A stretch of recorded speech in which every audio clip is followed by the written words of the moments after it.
one of the things that we commonly come across is that people don't believe that healing is possible from this addiction, and people become hopeless. They feel no hope. Right. And they even feel abandoned by God. One of the things I hear often from Catholic men and women, young and old, is that, Jim, you don't realize how I've prayed for God to take this away from me, and he doesn't. And so that must mean he doesn't care, or I'm not good enough.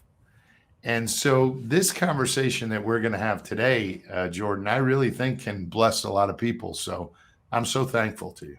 I certainly hope so. And I agree. I know that I definitely went through that for a period of time, but there's so much that the church provides, not just in its history and scripture and its saints, that kind of provide the antidote to that accusation that we hear, or that some of us have gone through.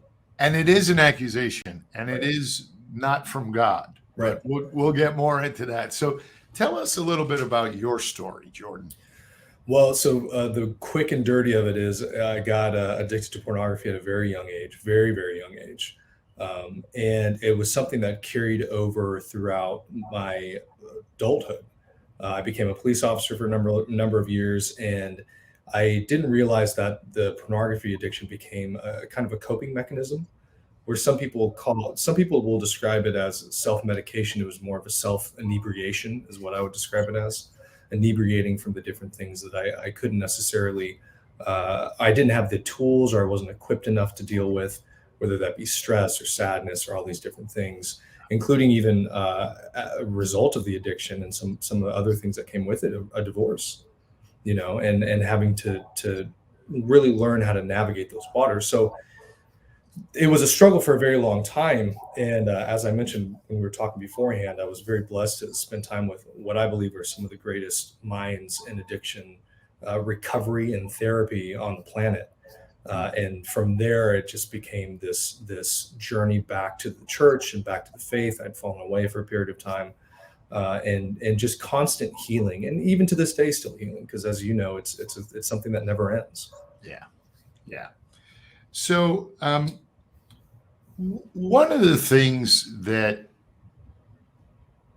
is really hard is, and you brought up your divorce, the role that pornography plays, right, in divorce in this country, and nobody really talks about it, Jordan.